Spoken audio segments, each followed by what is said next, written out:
Hello friends, आज की video में मैं आपको डच स्टाइल में एक्वा शेप बनाना सिखाऊंगा, वो भी चीपेस्ट तरीके से। तो अधिकतर वीडियोस में आपको सही तरीके से वो बेस बनाना नहीं सिखाते, तो मैं पूरी ए टू जेड बेस बनाना बताऊंगा आपको। बेस से स्टार्ट कर देंगे, तो किस तरह से आपको एक्वेरियम का बेस बनाना है और कैसे बनाना है बिल्कुल चीपेस्ट तरीके से।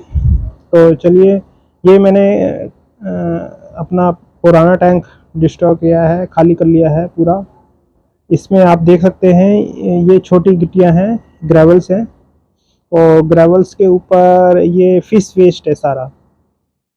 ये फिश वेस्ट है, आप इधर से भी देख सकते हैं, ये फिश वेस्ट है। तो मैं इसको पूरा क्लीन नहीं करूँगा, मैं इसको ऐसे ही रहने दूंगा। इसके ऊपर से मैं बेस तैयार करूँगा, ये हमारा खाद का ही काम करेगा और रूट्स चलने के लिए काफ़ी फ़ायदेमंद रहेगा। नीचे पत्थर भी हैं जो 5 mm 6 mm के हैं, तो रूट्स को चलने में आसानी होगी, इसमें जकड़ जकड़ अच्छी होगी। तो इसके लिए क्या क्या चीज़ चाहिए होगी वो मैं आपको दिखा देता हूँ। तो ये 4 फुट का टैंक है मेरा।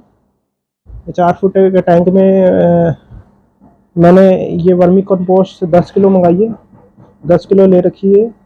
ये 100 रुपये की 10 किलो आई है। वर्मी कंपोस्ट अच्छी क्वालिटी की होनी चाहिए, बिल्कुल काली मिट्टी और केचुआ खाद जो होती है ये बिल्कुल सही हो जानी, जो बैठ जाए, बिल्कुल बैठे। ये ऐसी नहीं है कि जो बिल्कुल कच्ची रह जाए, गोबर खाद उसमें गोबर अच्छी दिखाई दे, वैसी नहीं होनी चाहिए।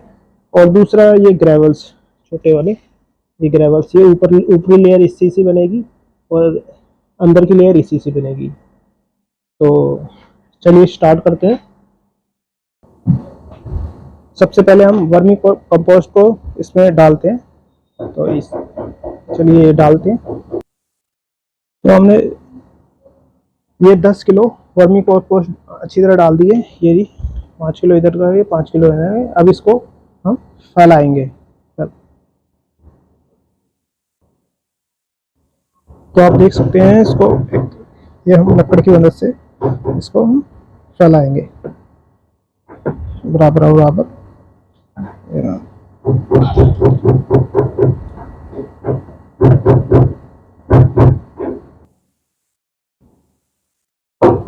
तो आप देख सकते हैं ये हमने वर्मी कंपोस्ट खाद ये हमने फैला दी है। थोड़ी सी जो और ऊपर है उसको भी हम सही से बैठा देंगे अच्छी तरह। ये इधर है।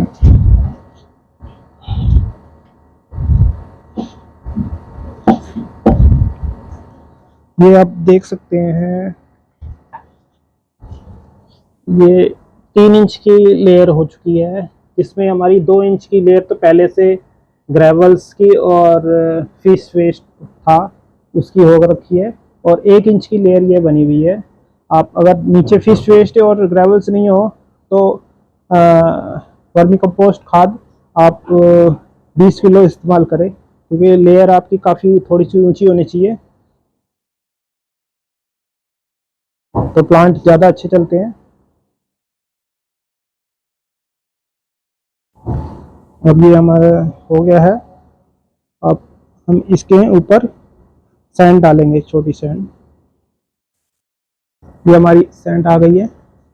अब इसको हम थोड़ा थोड़ा टुकड़ा करके हाथ से डालेंगे। इसको ऐसे करके पूरे में फैलाएंगे।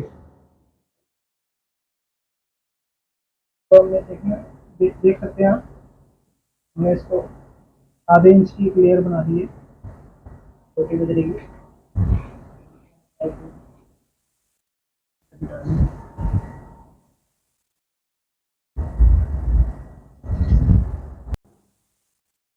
तो हमने सारी ग्रेवल अच्छी तरह ये बिछा दी है। ये अभी नीचे ये गीला है। अब हम इसको 1 हफ्ते के लिए ऐसे ही छोड़ेंगे कि नीचे ये सही तरह बैठ जाए। उसके बाद ही हम इसमें थोड़ा सा पानी डालेंगे 1 हफ्ते के बाद। तो ये आप देख सकते हैं कैसा दिख रहा है, ये कैसा होगा। ये आधा इंच की लेयर बनी हुई है और बाकी टोटल ये 3 से 4 इंच की लेयर बनी हुई है। अब तो हमारा ये बेस तैयार है। ये 1 हफ्ते अब सूखेगा, थोड़ा सा ऐसे गीला रहेगा, ऐसे मतलब धीरे धीरे सूखेगा। उसके बाद हम इसमें पानी डालेंगे। तो फिलहाल आज के लिए इतना ही।